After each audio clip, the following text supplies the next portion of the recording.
दिल्ली में कारोबार करने वालों के लिए बड़ी राहत की तैयारी है। राजधानी में बिजनेस शुरू करने और उसे चलाने से जुड़ी प्रक्रियाओं को आसान बनाने के लिए दिल्ली सरकार ease of doing business bill 2026 लाने की तैयारी कर रही है। बिल का मसौदा तैयार किया जा चुका है। प्रस्तावित कानून के तहत कारोबार से जुड़ी अलग अलग मंजूरियों, रजिस्ट्रेशन, लाइसेंस और एनओसी जैसी औपचारिकताओं के लिए कारोबारियों को अलग अलग विभागों के चक्कर नहीं लगाने पड़ेंगे।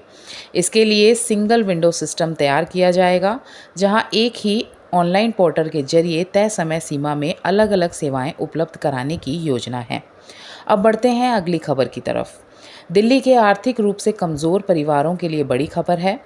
द्वारका में लंबे समय से खाली पड़े करीब 2700 फ्लैटों को आवंटन करने के लिए तैयार किया जाएगा। इन फ्लैटों की मरम्मत पर दिल्ली सरकार करीब 12 करोड़ रुपए खर्च करेगी। लंबे समय से खाली रहने के कारण कई फ्लैटों में मरम्मत और रखरखाव की ज़रूरत है। योजना के तहत क्षतिग्रस्त हिस्सों की मरम्मत, बिजली और पानी की व्यवस्था दुरुस्त कराने के साथ पेंटिंग और दूसरे ज़रूरी काम किए जाएंगे। अब बात करते हैं दिल्ली की एक और बड़ी खबर की।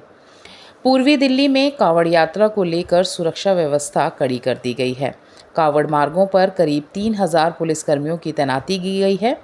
इसके साथ ही करीब 1000 सीसीटीवी कैमरे और ड्रोन के जरिए निगरानी की जा रही है। कांवड़ियों की सुरक्षित आवाजाही के लिए सड़कों पर अलग लेन बनाई गई है और कई मार्गों पर भारी वाहनों के प्रवेश को प्रतिबंधित किया गया है। चलिए अब रुख करते हैं अगली खबर का। दिल्ली में यात्रियों के लिए नई बस सेवा शुरू की गई है। मध्य दिल्ली के सिविक सेंटर से बाहरी दिल्ली के बाकनेर गांव तक डीटीसी की सीधी बस सेवा उपलब्ध होगी। रूट नंबर 131 की यह सेवा छात्रों, महिलाओं, वरिष्ठ नागरिकों और रोजाना सफ़र करने वाले यात्रियों के लिए राहत लेकर आ सकती है। अब अगली खबर भी आपके लिए बेहद ज़रूरी है। दिल्ली में मतदाता सूची से जुड़े एसआईआर कार्यक्रम की समय सीमा बढ़ा दी गई है। निर्वाचन आयोग के नए कार्यक्रम के मुताबिक घर घर सत्यापन की प्रक्रिया अब 17 अगस्त तक जारी रहेगी। मतदाता सूची का मसौदा 24 अगस्त को प्रकाशित किया जाएगा, जबकि 23 सितंबर तक दावे और आपत्तियां दर्ज कराई जा सकेंगी। इसी के साथ अब बात एक और अहम खबर की। दिल्ली को टीबी मुक्त बनाने की मुहिम तेज कर दी गई है। मुख्यमंत्री रेखा गुप्ता ने जनप्रतिनिधियों से निक्षय मित्र बनकर टीबी मरीजों की मदद करने की अपील की है।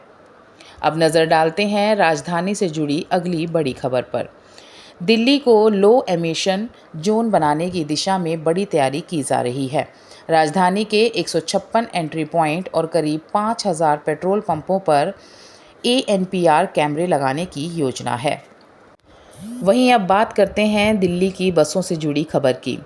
डीटीसी बसों में महिलाओं की मुफ्त यात्रा को डिजिटल बनाने के लिए शुरू किए गए पिंक सहेली स्मार्ट कार्ड के ट्रायल में कुछ तकनीकी दिक्कतें सामने आ रही हैं। इंटरनेट कनेक्टिविटी और कार्ड के सत्यापन में लगने वाला अतिरिक्त समय महिला यात्रियों का इंतजार बढ़ा रहा है। अब चलते हैं दिल्ली विधानसभा से जुड़ी बड़ी खबर की तरफ।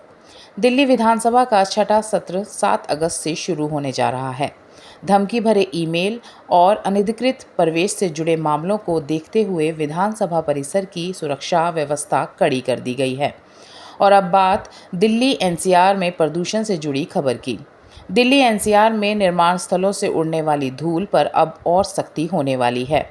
वायु गुणवत्ता प्रबंधन आयोग ने निर्माण और विध्वंस स्थलों की निगरानी बढ़ाने का फैसला किया है। अब बढ़ते हैं अगली अहम खबर की ओर।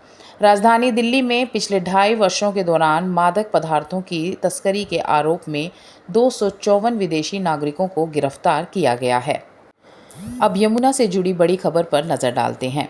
हथिनीकुंड बैराज से यमुना में 63,109 क्यूसेक पानी छोड़ा गया है। इसके चलते अगले 48 घंटों में दिल्ली में यमुना का जलस्तर बढ़ने की संभावना जताई गई है और प्रशासन निचले इलाकों पर लगातार नज़र बनाए हुए है। अब खबर उन लोगों के लिए बेहद ज़रूरी है जो नौकरी की तलाश में हैं।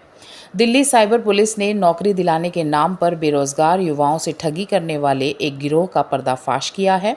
इस मामले में मास्टरमाइंड समेत 7 आरोपियों को गिरफ्तार किया गया है। चलिए अब मौसम का हाल भी जान लेते हैं। दिल्ली एनसीआर में अगले 3 दिनों तक बारिश का दौर जारी रह सकता है। मौसम विभाग ने राजधानी और आसपास के इलाकों के लिए येलो अलर्ट जारी किया है।